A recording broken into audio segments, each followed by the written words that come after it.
नमो अरिहन्ताणं नमो सिद्धाणं नमो आयरीयाणं नमो वज्झायाणं नमो लोय सव्यसाहुनं वन्दितु सर्वसिद्धे ध्रुवमचलमणो वमं गतिं पत्ते वोच्चामि समय पाहुड मिणमो सुध केवली भणिदं नमः समय साराय स्वानुभूत्या चकासते चित्स्वभावाय भावाय सर्वभावांतरक्षिदे निज स्वरूप को परम रस जामे भरो अपार वंदो परमानंदमय समय सार अधिकार।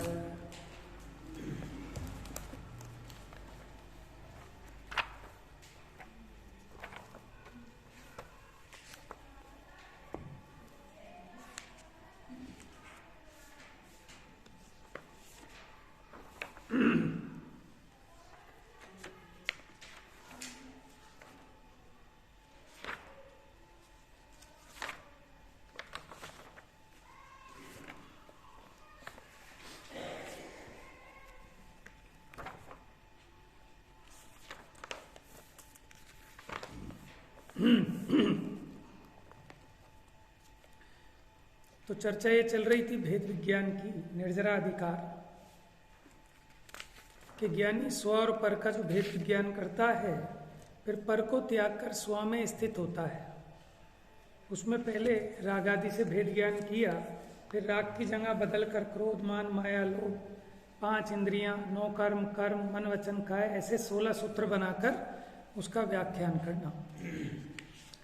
फिर एक अतिरिक्त गाथा आई थी कि क्रोधादि तुम्हारे स्वरूप नहीं है, ऐसा कहने पर भेद भावना से उसका उत्तर दिया था।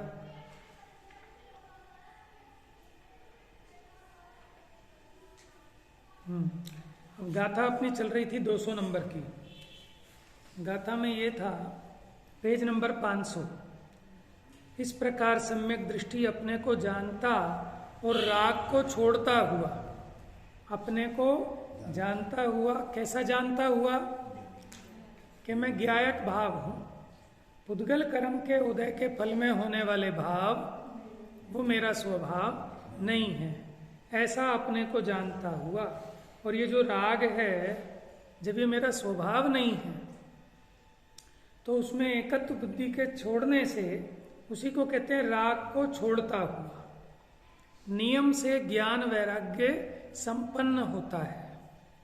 एवं सम्मतिष्ठि अप्पाणं मुणदिचाणग सहावम उदयं कम्म विवागम चामुयदि तच्चं वियाणन्तो सद्दृष्टि इस रीत आत्म को ज्ञायक स्वभाव ही जानता।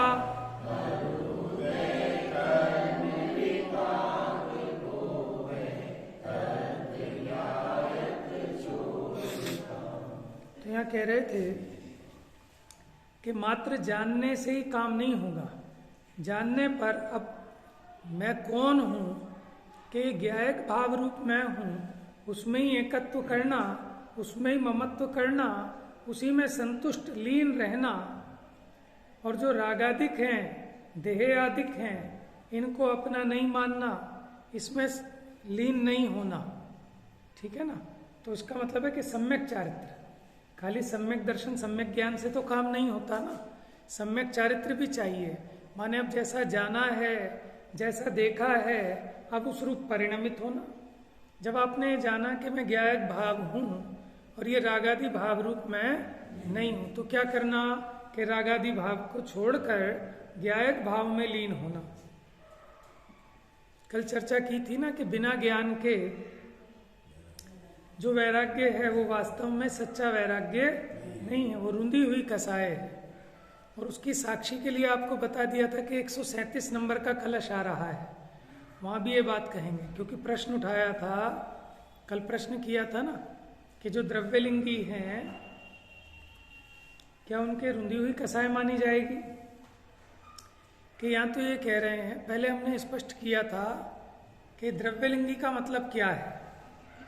ये आ गया सबको समझ में? द्रव्यलिंगी माने, ठीक है, द्रव्यलिंगी मुनि के द्रव्यलिंगी श्रावक। अब आप कहोगे नई बात हो रहा गई, द्रव्यलिंगी मुनि तो सुने थे, लेकिन द्रव्यलिंगी श्रावक भी होते हैं क्या? हो सकते हैं, हो सकते हैं, होते ही हैं। देखो, एक होता है द्रव्यलिंग, लिंग माने चिन्ह, ठीक है। एक होता है भावलिंग यानी भाव चिन्ह, कि जो इस बात को सिद्ध करता है कि ये व्यक्ति इस भूमिका में है कि नहीं। जैसे कोई व्यक्ति अमीर है कि गरीब है, कैसे पहचानोगे? उसके चिन्हों से। ऐसे थोड़ी पैसे दिखाएगा तब मानोगे। कौन ऐसा करोड़पति जो करोड़ रुपए लेके चलता है साथ में? कैसे पहचानते हो? समझना जरा, उसके द्रव्यों से। द्रव्यों से बड़ी गाड़ी में आएगा, बड़े महंगे कपड़े पहनेगा, 5 उंगलियों में अंगूठी होंगी सोने की, मोटी सी जंजीर होगी जैसे भैंस के गले में होती है मोटी, लेकिन सोने की होगी। भैंस के तो लोहे की होती है, लेकिन ये सोने की होगी, है? चुटकुला अच्छा सुनाया आपने। क्या बात कर रहे हो? आप गांधीनगर में जाओ, ये भाई सब बताएंगे। मोटी मोटी बात। आपने अभी देखे नहीं, इसके मतलब एक गोल्डन बाबा को देख लेना। सही है, बहुत सारे ऐसे गोल्ड ही गोल्ड। ठीक है, ये आपका दुर्भाग्य कि आपने नहीं देखा। मैंने बहुतों को देखा है। भाई साहब ने देखा, प्रमाण हो गई भाई। कईयों को देखा है। ठीक है, खूब मोटे मोटे। अगर पटेल नगर जाता था, इतनी गोल्ड चैन और पूरा गोल्ड और कमीज खुली हुई वो दिखाता था एक पे। तो ये है उसका, बताओ ये द्रव्य चिन्ह है कि भाव चिन्ह है? ये द्रव्य चिन्ह है, माने द्रव्यलिंग है। समझ में आया? ठीक है। और भाव चिन्ह क्या होगा उसका?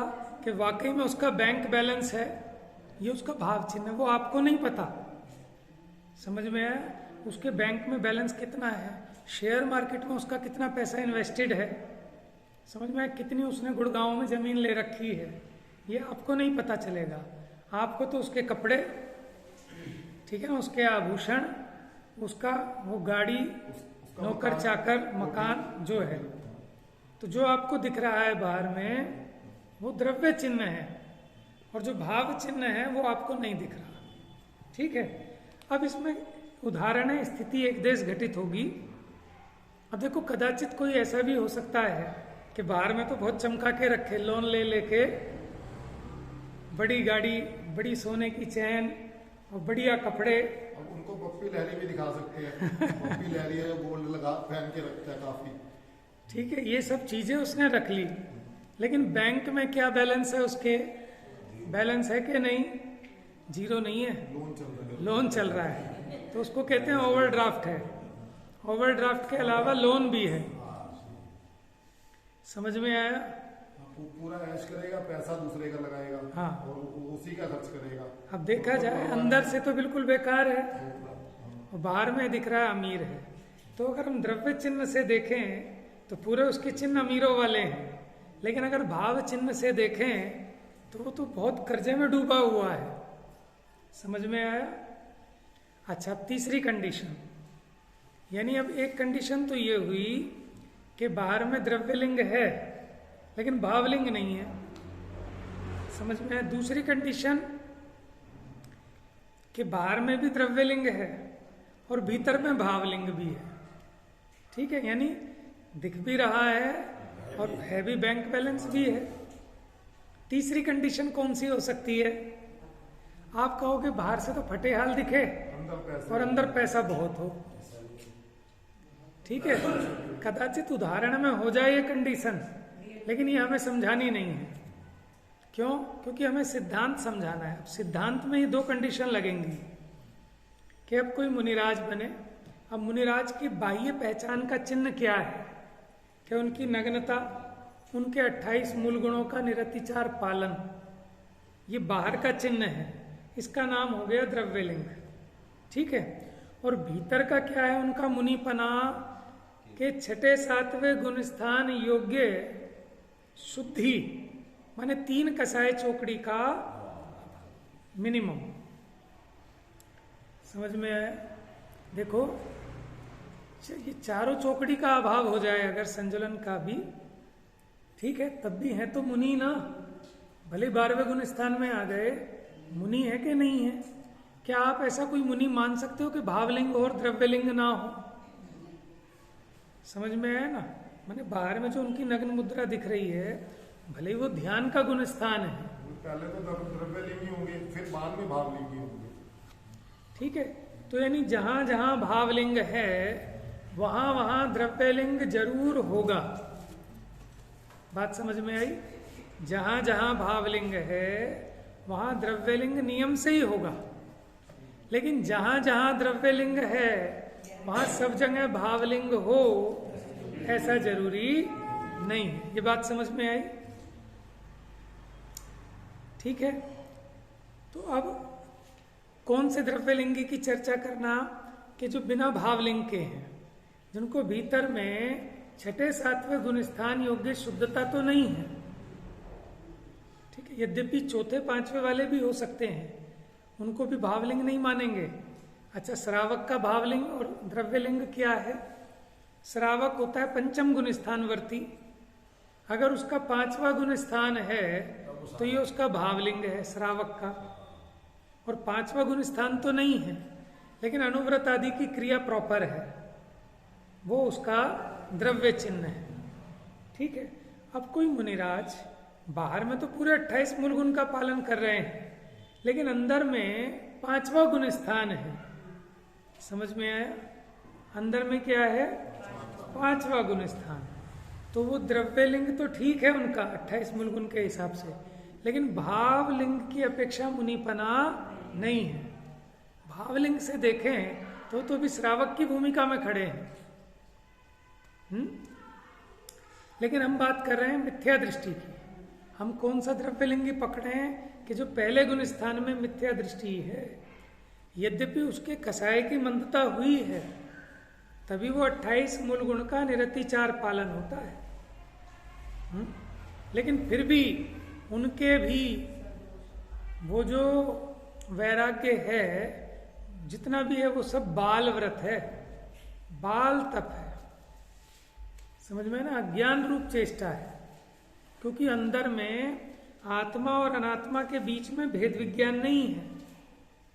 भले ही शास्त्र से जानते हों, लेकिन अंदर में भाव वासना नहीं है, इसलिए उनका भी जो वैराग्य है वो भी अज्ञानमय कहा। उसमें जो कल पढ़ा था ना, कलश इसीलिए पढ़ा था। आइए पेज नंबर 500 पर भाषा टीका। अब अगर किसी का कोई क्वेश्चन हो तो आप पूछ सकते हैं इस संबंध में जो कल चर्चा चली थी। तो 5वां गुण स्थान निरालता या तो 7वें में आएंगे या फिर नीचे ही जाएंगे। 5वां समझ थोड़ा मुश्किल है समझना कि 5वें में कैसे रुक गए। अगर द्रव्यलिंगी है और पूरा पालन कर रहे हैं, हाँ, तो 5वें में कैसे, या तो 7वें में आएंगे, 6, 7वें में, या नीचे आएंगे। 5वें में तो देखो 5वें उसमें में क्या आ गए, है, तो इसका मतलब सम्यक दृष्टि है, उनको सारा विवेक है, सारी चीज है, और द्रव्यलिंग भी पाल रहे हैं, फिर तो वो 7वें में पहुंचे ना। फिर 5वें में देखो कैसे रुक गए, ये थोड़ा ऐसा है, मुश्किल वो चीज है। भीतर का जो पुरुषार्थ है ना, उस पुरुषार्थ की उस पर निर्भर करता है। क्योंकि 5वां गुण स्थान इसलिए हुआ कि उन्होंने 2 कसाय चौकड़ी का ही अभाव किया है, 3 कसाय चौकड़ी का नहीं हो पाया। आप ये बताओ, जो बाहर में द्रव्यलिंगी रहते हुए, भाव अगर द्रव्यलिंग पालन ठीक से कर रहे हैं और 2 का कर लिया, तो फिर या तो वो भी पालन ठीक से नहीं होगा द्रव्यलिंग। नहीं, ऐसा नहीं है। अगर द्रव्यलिंग ठीक से पालन नहीं होगा, ठीक है ना, द्रव्यलिंगी भी नहीं रहे फिर तो द्रव्यलिंगी भी नहीं रहे। और फिर जो द्रव्यलिंगी ठीक नहीं है, पालन कर लिया तो 3 कसाय का भाव हो गया, फिर 2 का हो गया तो तीसरे का भी हो गया। फिर देखो दोनों बातें अलग अलग हैं। जो द्रव्यलिंग का पलना है वो उसमें डिपेंड करता है कसाय की मंदता। भले मिथ्या दृष्टि पहले गुण स्थान में है, उसके भी तो द्रव्यलिंग की ठीक पल रहा है। जो पहले गुण स्थान में है मिथ्या दृष्टि, बल्कि अभव्य भी हों और कदाचित द्रव्यलिंग सही पालें, तभी तो 9वें ग्रह तक जाते हैं, कोई दोष नहीं लगाते, तो फिर उनके मिथ्यात्व क्यों बना हुआ है? वो एक अलग चीज। हाँ, तो इसी तरह ये कंडीशन भी बन सकती है कि 28 मूलगुण बराबर प्रॉपर होने पर भी पुरुषार्थ की उतनी प्रबलता ना होने से चौथे गुण स्थान वाली भूमिका भी हो सकती है, पांचवे वाली भी हो सकती है, छठे सातवें वाली भी हो सकती है। ठीक है। बाकी गुण स्थान विवेचन में अगर पढ़ेंगे तो उसमें इसका भी खुलासा मिल जाएगा, क्योंकि ऐसा नहीं है कि मुनि जो है छठे सातवें वाले ही होंगे या पहले वाले ही होंगे, चौथे पांचवे वाले भी हो सकते हैं, दूसरे तीसरे वाले भी हो सकते हैं। ठीक है ना, वो गुण स्थान सब बन सकते हैं। वैसे पांचवें गुणस्थान जो है देशपति का, तो श्रावक का कौन से प्रथमधारी हो? देखो, श्रावक जो है पंचम गुण स्थान वाला है, और उसके भेद जो किए हैं 11 प्रतिमा रूप से किए हैं। तो 11 प्रतिमा में से कोई भी प्रतिमा हो, एक प्रतिमा हो तो भी वो पांचवें गुण स्थान वाला है। देखो, उसका गुण स्थान बाद में चढ़ता है, पहले वो व्रत अंगीकार करता है, अणुव्रत अंगीकार करता है। पहली प्रतिमा कौन सी है? दर्शन प्रतिमा। दूसरी है व्रत प्रतिमा। अब व्रत तो पहले अंगीकार कर लिए उसने, और व्रत प्रतिमा है दूसरी। समझ रहे हो? तो अभी चौथे गुण स्थान वाला हो चाहे पहले गुण स्थान वाला हो, जब वो बुद्धिपूर्वक जो सम्यक दर्शन के जितने अतिचार होते हैं, दर्शन प्रतिमा के स्वरूप में क्या आया कि उसका मतलब ये नहीं है कि देव दर्शन का नियम लेता है, कि जो सम्यक दर्शन संबंधी जो दोष हैं उनके अतिचारों को दूर करता है, और 8 मूल गुण उसमें आए हैं पहली दर्शन प्रतिमा में। और भगवान का ये जो मार्ग है उसके संबंध में उसे निशंकता होती है, सच्चा मार्ग है। तो ऐसी माने वो नियम रूप उसको ऐसा अंगीकार होने पर परिणामों में विशुद्धता बनती है आत्म ध्यान की दशा में। तो पहले गुण स्थान से सीधा पंचम में भी आ सकता है, ठीक है, चौथे में भी आ सकता है। अब अगर चौथे वाला जीव पकड़ो तो चौथे वाला पांचवें में तभी आएगा जब बुद्धि पूर्वक पहले अणुव्रतों का अंगीकार करेगा, पांचवा बाद में होगा। ऐसा नहीं कि पहले पंचम गुण स्थान होगा फिर वो अणुव्रत अंगीकार करेगा। तो फिर माने अविरति को कैसे पांचवा गुण स्थान बन जाएगा? ऐसे कोई ये माने कि मुनिराज कपड़े बाद में छोड़ेंगे, पहले उनकी वो मुनि दशा माने उसके योग्य परिणाम वैसे हो जाएं, छठे सातवें गुण स्थान वाले। अगर ऐसा मानोगे तो फिर ये दोष आएगा कि कपड़े पहने पहने मुनिपना हो गया, भीतर में गुण स्थान चढ़ गया छठा सातवां कपड़े के सहित। तो मुनिराज भी पहले बुद्धि पूर्वक 28 मूल गुणों को धारण करते हैं। तो 28 मूल गुणों के धारण के लिए सम्यक दर्शन का नियम नहीं है, वहां तो कषाय की उस जाति की मंदता होती है तब वो अंगीकार हो पाता है। और हमने कही थी अगर उस जाति की कषाय की मंदता भी नहीं है और फिर भी अंगीकार कर रहा है तो वो कोई महा तीव्र कषाय है उसको।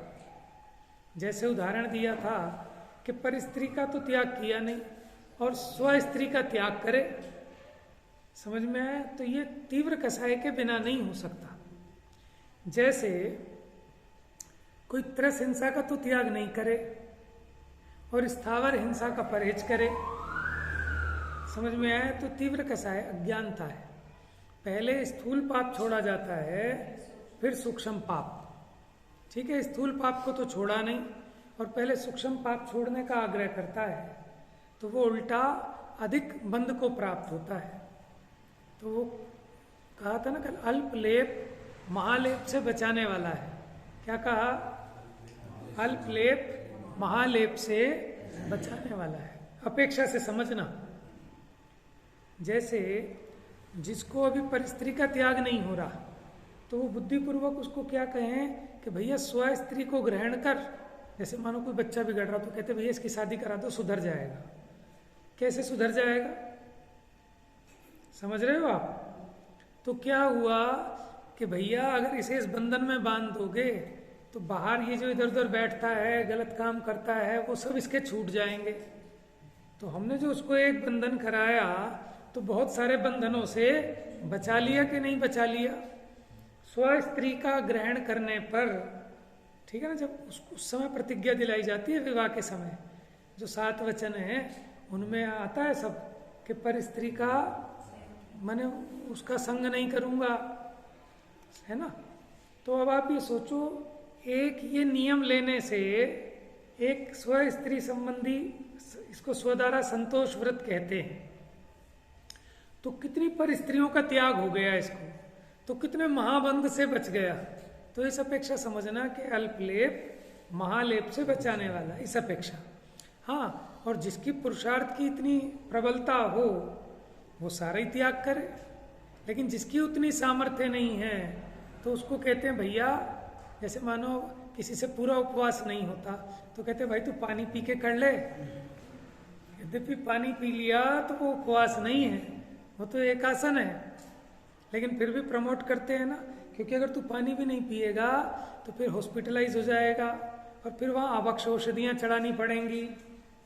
तो इसलिए अल्पलेप कदाचित किसी अपेक्षा महालेप से बचाने में निमित्त होता है। अब देखो कि किसी की कसाय पूरी नहीं घटी, मुनिराज की भूमिका के योग्य नहीं घटी। अब उसको योग्य तो ये था कि अपनी गृहस्थी बसा ले, लेकिन उसने गृहस्थी तो बसाई नहीं, मुनिपना अंगीकार कर लिया। अब क्या होगा कि अब न्यूज़पेपर में खबर छपेगी, समझ गए क्यों? क्योंकि उसकी वो कसाय तो मिटी नहीं और उसको मिटाने का यथायोग्य पुरुषार्थ भी नहीं करता, और बड़ा ऊंचा पद अंगीकार कर रहा है सिर्फ किस लिए? अब वो ठीक है ना, वो वही जानता है या केवली भगवान जानते हैं, तो फिर वो मार्ग में गड़बड़ होती है। आप ये सोचो, आज के टाइम में मान लो अपने अपने पे लगाओ, दूसरे पे क्यों लगाओ। आज मान लो हमारा मन बने कि हम घर छोड़ के त्याग करेंगे, ठीक है, व्रत अंगीकार करना है, तो आपके पास दो ऑप्शन है कि एक तो हम आपको मुनि बनाएं और दूसरा क्षुल्लक बनाएं। बताओ क्या बनना पसंद करोगे? बताओ, सोच के बताओ जरा। अपने को देखिए कि कितनी हमारी योग्यता है, उस हिसाब से पहले है ना? नहीं तो फिर जनरल आदमी, मान लो मैं ही, ठीक है, मेरे से अब तो आपने पढ़ समझ लिया ना, जब तक नहीं पढ़ा समझा था तो हमें एक महाराज जी ने कहा कि तेरे को पहले क्षुल्लक बना देंगे। मैंने कहा क्षुल्लक क्यों बनूंगा, फिर तो मुनि बनूंगा। क्यों? कि मेहनत तो बराबर है। समझ में आया? खाना तो एक टाइम में मिलेगा, हर एक लंगोटी में कौन सी ठंड मिट रही है, सर्दी गर्मी परिसय मच्छर सब बराबर है, तो क्षुल्लक क्यों बनूंगा, मैं तो मुनि बनूंगा। क्योंकि मुनि का चौका लगाते हैं लोग बड़े भाव से, और क्षुल्लक को देख के मुंह सुकड़ जाता है लोगों का कि महाराज नहीं आए। बात समझ में आई? तो ये क्षुल्लक ना बनकर जो मुनि बनना चाहता है, क्यों बनना चाहता है? चौका चौका लगेगा तो आओ भगत ज्यादा होगा। अब कोई ना कोई कसाय है ना, ये तो लोक कसाय है, उसके अलावा एक मान कसाय भी काम करती है कि एक स्टैंडर्ड भी तो होता है। आओ भगत ज्यादा होगी। समझ में आया? मान कसाय काम करती है। तो बताओ, तो बिना ज्ञान का वो जो वैराग्य दिख रहा है वो वास्तव में वैराग्य नहीं है, ठीक है ना, वो कोई महातीव्र कसाय है। अब हम और आप तो समझदार हो गए, क्योंकि हमें समझ में आया कि भैया पहले तो घर में रहकर जितनी साधना हो सकती है वो कर ली क्या है, कि अपने गांव में जो प्राइमरी स्कूल है वो तो पढ़ा नहीं, और कहता है मेरे तो कॉलेज ही नहीं है गांव में, मेरे तो गांव में। अरे कॉलेज की बात बाद में करियो, पहले तेरे स्कूल में प्राइमरी यहाँ है ना स्कूल, तू प्राइमरी पढ़ ले फिर बात करियो कॉलेज की। लेकिन वो कहता नहीं नहीं, जाऊंगा तो कॉलेज ही जाऊंगा, छोटे स्कूल में नहीं जाऊंगा। समझ में आया? ऐसी है क्या कहता है कि काहे को मैं श्रावक बनूं, बनूंगा तो मुनि बनूंगा। क्यों? कि श्रावक बन जाओगे तो उसे कौन पूछ रहा है। लेकिन आप एक बात बताओ कि अपनी आत्मा की साधना करने के लिए 5वें गुण स्थान तक घर में रहकर ये काम हो सकता है, कोई बाधा नहीं है। फिर भी तू क्यों जाना चाहता है? या तो तेरे को कोई रोक रहा हो यहाँ पर कि हम तेरे को साधना नहीं करने देंगे, चलो घर पे रोक रहा है, कहीं तो तीर्थ क्षेत्र पे जाके रह ले, लेकिन ये कपड़े छोड़ने की इतनी जल्दी क्यों है ना? अंदर में टटोलें, ये कपड़े क्या परेशान कर रहे हैं अभी तुझे भेद विज्ञान करने में, है? ये तो तब की बात है कि अब पंचम गुण स्थान की भी पात्रता हो गई, पंचम गुण स्थान भी हो गई, लेकिन अब अंतरंग में लीनता जितनी अधिक चाहिए उतनी लीनता नहीं बन पाती, क्योंकि अगर एक कपड़ा भी है ना तो इसके धोने का विकल्प है, समझ में, इसके संभालने का विकल्प है। अब वो विकल्प भी इतना भारी दिखता है, तब ये कपड़े छोड़े जाते हैं। समझ में आया ना? छूट जाएंगे क्या? देखो, ये तो हमारी अध्यात्म की शैली है, छूट जाएंगे। छूट जाएंगे हम उसे कहते हैं जो खुशी खुशी छोड़े, उसे कहते छूट गए। लेकिन इसका अर्थ लोग ऐसे भी निकालने लगे कि भैया छोड़ने वोड़ने नहीं है, ये तो अपने आप छूट जाते हैं। जैसा कि श्वेतांबर मत वाले कहते हैं कि भगवान महावीर ने कपड़े नहीं छोड़े थे, वो तो ऐसे ही मुनि बन गए थे कपड़े सहित, वो तो बाद में छूट गए। हमारा भजन भी है, मूल गुण पालन नहीं आप करते हो, सहज ही पलते हैं। मुझे लाइन याद नहीं आ रही, इसी भजन की थी किसी और की थी, कि जो भी वो छोड़ते हो ना आप, वो आप छोड़ते नहीं हो, वो हो जाता है, अपने आप पलता है। तो अब ये क्या सोचता है कि कपड़े वपड़े छोड़ने नहीं है, वो अपना तो मुनि हो जाओ, अपने आप छूट जाएंगे। कि ऐसे मुनिपना आता ही नहीं है। पहले बुद्धि पूर्वक है कपड़ों का त्याग करते हैं, 5 महाव्रत अंगीकार करते हैं, जितने उनके वो आचरण है उन सबकी प्रतिज्ञा करते हैं बुद्धिपूर्वक, तब उनको उतनी निर्विकल्पता होती है। परिग्रह से सारा विकल्प टूट जाता है, तब आत्म ध्यान में उतनी स्थिरता होने पर 7वां गुण स्थान होता है, नहीं तो हो नहीं सकता। अब आप कहोगे कपड़ा तो पुद्गल है, ये क्या अड़ रहा है? कि भाई साहब कपड़ा नहीं अड़ रहा, लेकिन अगर कपड़ा रखने का राग है ना तुम्हें, तो उस संबंधी वो जो राग है वो अड़ता है, कपड़ा नहीं अड़ता। और ऐसा निमित्त नैमित्तिक संबंध है कि जब तक कपड़ा रहता है उस संबंधी विकल्प भी नियम से रहता है, नहीं तो जीव उत्पन्न हो जाएंगे इसमें अगर आप इसे नहीं धोएंगे तो वो भी ध्यान रखना है। तो इसलिए कि अब हम और आप समझदार हो गए, तो हम और आप पहले सोचेंगे कि भाई गृहस्थी में रहते हुए जितनी साधना सद सकती है उतनी तो साधें। अभी तो हम यहाँ जितना हो सकता है हम उतना ही नहीं कर रहे। जब यही नहीं कर रहे तो मानो क्षुल्लक बन भी गए तो वहाँ क्या कर लेंगे? कि जिनसे घर में कचुना बन पड़े है वो वन में जाकर क्या करें, फिर क्या करेंगे वहाँ जाकर? परेशान हो जाएंगे, बोर हो जाएंगे।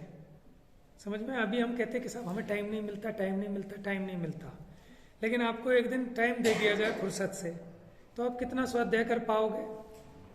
आपको 4 दिन के लिए शिखर जी जाते हो ना, हम 1 महीने के लिए शिखर जी आपको भिजवा दें, तो आप पगला जाओगे, कहोगे भैया दिमाग खराब हो गया, हमारा मन नहीं लग रहा, हम तो वही चाहिए हमें।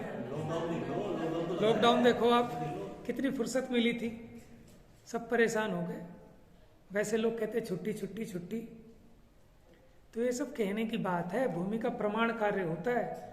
ठीक है, हफ्ते के 6 दिन हम व्यस्त रहते हैं और हम सोचते हैं साहब हमें टाइम नहीं मिल रहा, हमें टाइम नहीं मिल रहा, हमें टाइम नहीं मिल रहा। अब संडे को टाइम मिलता है ना, कितना करते हो? 18 घंटे स्वाध्याय। समझ में? ये कहने की बात है। तुझे टाइम भी मिलता तो तब भी तू ये नहीं करता, क्योंकि जिसको करना हो वो उसमें से भी निकाल के कर लेता है। समझ में आया? और उसके हिसाब से निमित्त नैमित्तिक संबंध, उस जीव का पुण्य इतना होता है कि उसको बाहर में अपने आप फुर्सत मिलती है, माने उसके काम ऑटोमेटिक अपने आप चलने लगते हैं नौकरों के भरोसे। और नौकर भी ईमानदार मिलते हैं उसको, उसका भाग्य ऐसा होता है। और ना भी मिले, अपने को पता नहीं चले तो सब ईमानदार है। वो डेली के मानो 2000 रुपये गले में से गायब भी कर रहा हो, ठीक है, तो अपने को क्या फर्क पड़ रहा है? लेकिन फर्क तब पड़ता है जब अपने को पता लग जाए या शक हो जाए। नहीं तो आप ही बताओ ना, करोड़ोपति हैं सेठ जी, महीने का 1 करोड़ रुपए का गल्ला उठ रहा है, उसमें से मान लो 2, 4, 10 लाख वो खा भी गया तो कोई फर्क नहीं पड़ रहा। इसको फर्क बस तब पड़ता है अगर इसको पता लग जाए, तो इसका दिमाग खराब होता है। नहीं तो क्या कमी आ रही है?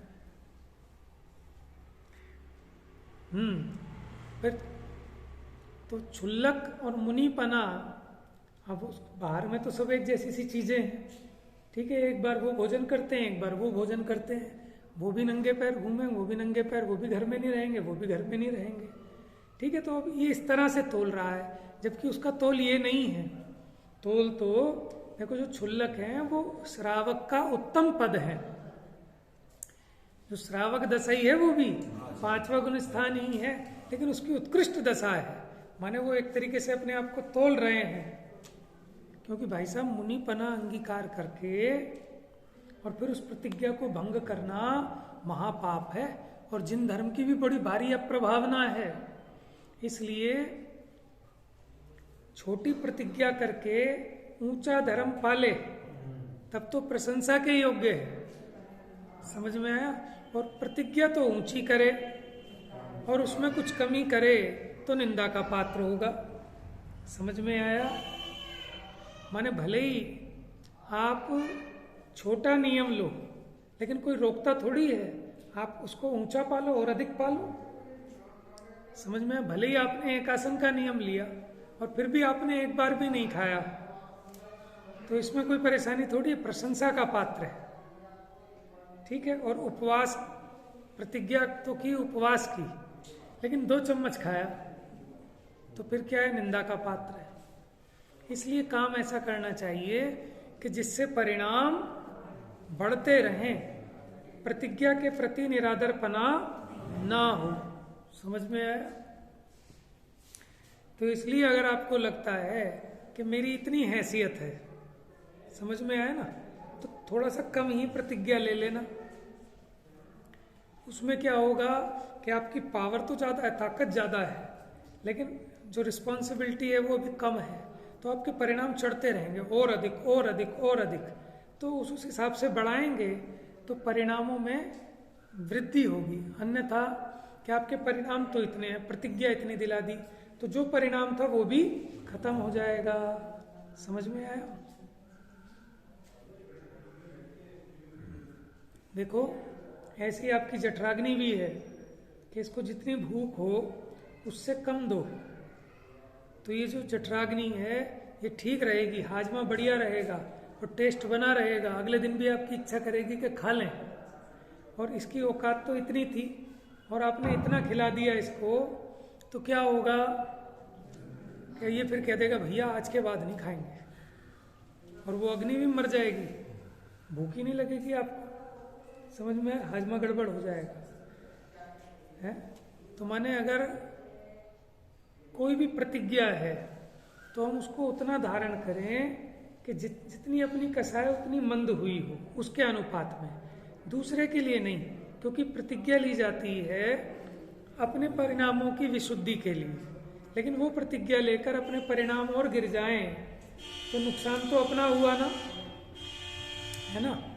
माने बहुत पब्लिक हो पंच कल्याणक में, और ये जीव छाँव में आके थोड़ा सा सामने वाले ने जबरदस्ती कर दी, है ना, और इसने बड़ी प्रतिज्ञा धारण कर ली। अच्छा, बोली होती है जैसे, ठीक है ना, वहाँ कंपटीशन हो जाता है बोली में, तो लोगों को पता तो चले आज इतनी जनता आई है, पूरी दिल्ली इकट्ठी हुई है, इन्हें पता लगे कि मनोज जैन भी कोई सेठ आदमी है, तो 1 करोड़ रुपया, ठीक है, दे देंगे, कोई बात नहीं, कर्जा लेके दे देंगे। उस समय इसका काम नहीं करता दिमाग, है? देना ना देना वो तो बात की बात है, लेकिन उसकी कसाई देखो कैसी। और अब क्या होगा उसके बाद? फिर पता चले सुसाइड कर लिया जी, कि क्यों? कि बैंकों का इतना कर्जा था, समाज इसको गाली बकती थी कि 1 करोड़ की बोली तो ले ली, दिए अभी 50 लाख, ये 50 लाख इस पे लेने हैं। समझ में? कहाँ मुंह दिखाऊं, और सुसाइड कर ले, तो क्या हुआ? बेवकूफ़ी का काम हुआ ना, अपना नुकसान हुआ। ऐसी प्रतिज्ञा धारण करने में अगर अपनी माने परिणामों की विशुद्धि इतनी हुई कि हम इतनी प्रतिज्ञा धारण करेंगे, लेकिन आपने जोश में आके होश खो दिया, ठीक है ना, चाहे किसी के प्रेशर में खोया या कोई लोभ से अथवा मान से, किसी कसाय की वजह से आपने अगर अपनी हैसियत से ज़्यादा बड़ी प्रतिज्ञा ले ली, तो वो जो छोटी थी वो भी खत्म हो गई, वो परिणाम बिगड़ गए बिल्कुल। समझ में है? और ये जीते जागते उदाहरण आज देखने में आते हैं कि वही व्यक्ति अगर गृहस्थी में रहता तो बहुत सुंदर गृहस्थ होता, दुनिया उसे पूजती, लेकिन उसने गृहस्थी को स्वीकार ना करके माने वो त्याग व्रत अंगीकार किया, और फिर न्यूज़पेपर में फोटो छपता है। तो ऐसा क्यों हो रहा है? क्योंकि जीव अपनी शक्ति से ज्यादा जाकर काम कर रहा है, और कदाचित चलो कर भी लिया, कर लिया, तो उसका भी उपाय है कि फिर उतना पुरुषार्थ कर, उतना तप, संयम, उसके जो माने नियम हैं उनको पालन कर, तो भी हो जाएगा, है ना। चलिए, तो चर्चा इस पे से चली थी कि अगर सच्चा ज्ञान नहीं होगा तो वैराग्य हो ही नहीं सकता, कि जो दिखता है वो सिर्फ दिखने मात्र का है, माने वो द्रव्य लिंग है, समझ लो आप, भावलिंग वहां है ही नहीं।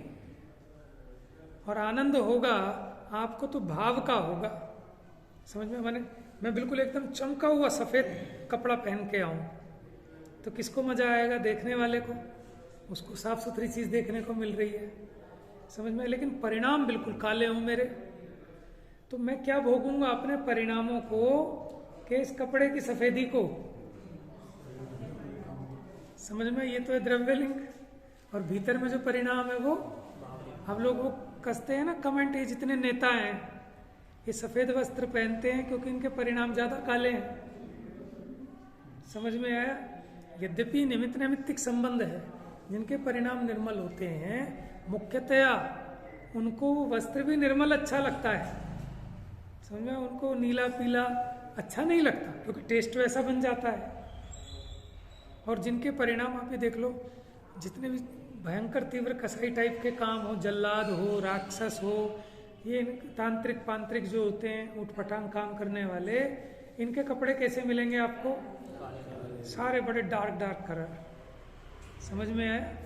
तो वो भी है क्योंकि जैसे इसके भाव हैं वैसी इसकी चॉइस होती है। हाँ, तो इसलिए सबसे पहला जीव का उपाय ये है, पुरुषार्थ ये करना है कि स्व और पर के बीच में भेद विज्ञान करना है। लेकिन भेद विज्ञान करने मात्र से ही काम कंप्लीट नहीं हुआ। अब जो भेद विज्ञान किया उसका प्रयोजन ये था कि इसमें मैं कौन हूं, मेरा क्या स्वरूप है, उस स्वरूप रूप रहना, और ये मेरा स्वभाव नहीं है, ठीक है ना। जैसे राग आदि रूप होना, क्रोध रूप होना, तो उस परिणति का त्याग करना।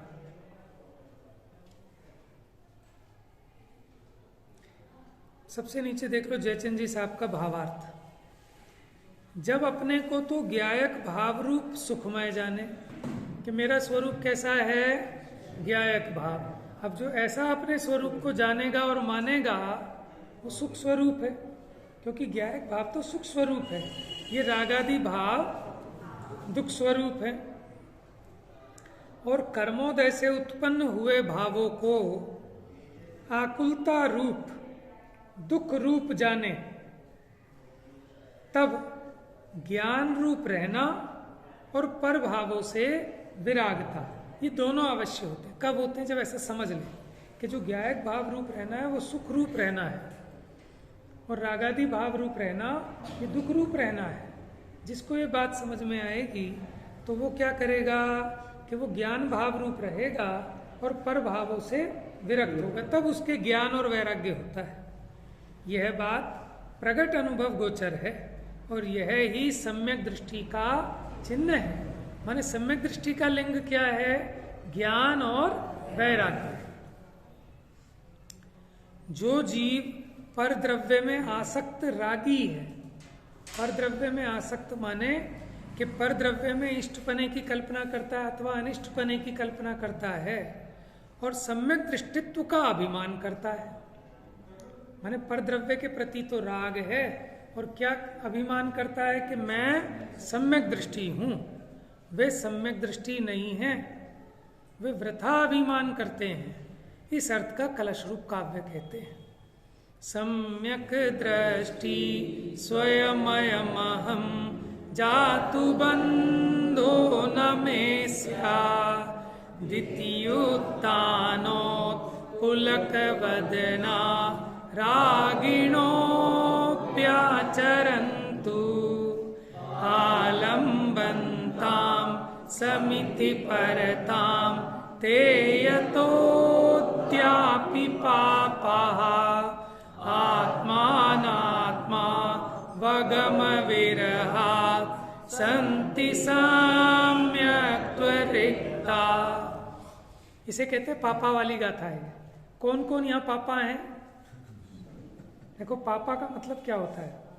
पाप है, पापौ, पापा आपने पढ़े होंगे, देव देव देवो, है ना, बालक बालक, राम राम, वो पढ़े थे ना, राम के रूप। तो ऐसे पाप के रूप है, पाप, पापौ, पापा, पापा माने बहुवचन, कि जो पापों का पुंज है उसको कहते हैं पापा। समझ में आया? हम पापों के पुंज ही हैं। और क्या? पाप ही करते हैं। आचार्य देव तो देखो ये भी समझा रहे हैं कि ज्ञान के पुंज हो, दोनों की अपेक्षा बराबर समझना, ठीक है ना, कि वही ज्ञान का पुंज वो पाप का पुंज भी है। कब? कि जब अपने ज्ञान स्वरूप को नहीं जानता, नहीं मानता, उसमें स्थित नहीं होता और पर द्रव्य में अपनेपन की मान्यता करता है, तो भले ही समितियों का पालन करे, भले ही महाव्रत अंगीकार करे, फिर भी वो पापी नहीं कहा, पापा, पापों का पुंज है, माने मिथ्या दृष्टि है। समझ में आया? वास्तव में पापा कौन? कि मिथ्या दृष्टि, क्योंकि मिथ्यात्व से बड़ा कोई पाप है नहीं, क्योंकि मिथ्यात्व के वश होकर यह जीव घोर पाप करता है। देखो वो एक विधान है टेकचंद जी का, उसमें उन्होंने बड़ी सुंदर पंक्ति लिखी, सिद्ध समान न जाने आपा, या ही ते तोहे लगत है पापा। क्या कह रहे हैं? कि सिद्ध समान न जाने आपा, या ही ते तोहे लगत है पापा। कि तेरा स्वरूप कैसा है? सिद्धो जैसा है, तो तूने अपने सिद्धो जैसे स्वरूप को नहीं जाना, इसी से तुझे पापा लगता है। माने यही मिथ्या दृष्टिपना है, यही दुख का कारण है। यह मैं स्वयं सम्यक दृष्टि हूं, मुझे कभी बंद नहीं होता, ऐसा मानकर उत्तान, उत्तान माने ताना है, ऊपर उठाया है, उत्पुलक और फुलाया है, गर्व से मुख ऊंचा। समझ में? और पुलकित हो रहा है। ऐसे रागिण माने रागी जीव भले ही महाव्रत आदि का आचरण करें तथा समितियों की उत्कृष्टता का आलंबन करें, माने इसका मतलब ये कहना चाह रहे निरतिचार पालें 28 मूल गुण, तथापि ते पापा। समझ में? वे पापी ही है। यहाँ पापी का मतलब मिथ्या दृष्टि ही है, क्योंकि वे आत्मा और अनात्मा के ज्ञान से रहित होने से, क्योंकि आत्मा और अनात्मा का ज्ञान उनको कि मेरा क्या स्वरूप है, तो जो आत्मा को नहीं जानता वो अनात्मा को भी नहीं जानता, इसलिए वो सम्यक्त्व से रहित है, यानी मिथ्या दृष्टि है। अब इसका खुलासा भावार्थ देखो, 1.5 पौने लगभग 2 पेज में लिखा है और बहुत खुलासा बहुत बढ़िया है इसमें। इसकी चर्चा कल करेंगे, ठीक है? क्योंकि इसके बाद वही गाथाएं आने वाली हैं कि अगर इस जीव को अणुमात्र भी राग आदि का सद्भाव है तो भले ही सर्वागम धर भले हो। अभी तो यहाँ ये कहा था कि भले ही समितियों का पालन करे, कितना ही आचरण पालन करे, फिर भी वो मिथ्या दृष्टि है। अब आगे कहेंगे भले ही वो कितना ज्ञानी हो, उसने 11 अंग 9 पूर्व का भी ज्ञान कर लिया हो, सारे आगम उसे कंठस्थ हों, लेकिन फिर भी वो आत्मा को नहीं जानता। जो आत्मा को नहीं जानता वो अनात्मा को भी नहीं जानता। अब जिसको आत्मा अनात्मा ही नहीं पता, वो कैसे सम्यक दृष्टि हो सकता है? कि जो जीव अजीव को ही नहीं जानता, क्या बात करो भाई साहब, सारे शास्त्र उसको कंठस्थ हैं, सर्व आगम धर है, क्या उसको जीव अजीव नहीं पता? कि नहीं पता। समझ में आया? जैसे करोड़पति रिक्शे वाले की कहानी आपने सुनी हो, तो ट्रांजिस्टर पर बच रहा था कि एक रमेश कुमार कहीं भी हों जिसकी उम्र इतनी है और उनके एक ऐसा निशान भी बना है, वो तुरंत आकर इस बैंक में मिलें। उनके पिताजी ने उनके नाम वसीयत कर दी, न्यूज़पेपर में भी छपा है और वो पढ़ता भी है यार दोस्तों के सामने, देखो भाई देखो, मैं है ना, ये मेरा है, मैं ही हूँ रमेश, और देखो क्या लिखा है, रमेश कुमार, जिनके पिताजी करोड़पति थे, इनके करोड़ रुपए बैंक में हैं। पढ़ता है और उसका मखौल बनाता है सबसे, लेकिन उसका श्रद्धान नहीं करता। समझ में आया ना? ऐसे ये जीव पढ़ता है, सुनता है, जीव अजीव को भी जानता है और ऐसा जानता है कि दूसरों को भी अच्छे से समझा दे, लेकिन भाव वासना नहीं होती, इसलिए मिथ्या दृष्टि बना रहता है। तो उपाय यही करना कि जीव की पहचान करें, ठीक है ना, अपने आत्म स्वरूप की पहचान करें, उसी को सच्ची ये पहचान होती है कि ये मैं नहीं हूँ, ये शरीर मैं नहीं हूँ, संयोग मैं नहीं, ये मान प्रतिष्ठा मैं नहीं, ये सब तो कर्म के उदय का फल है। तो ये भेद विज्ञान की चर्चा फिर बाकी कल बढ़ाएंगे। मिथ्यात्म नाश वे को ज्ञान के पर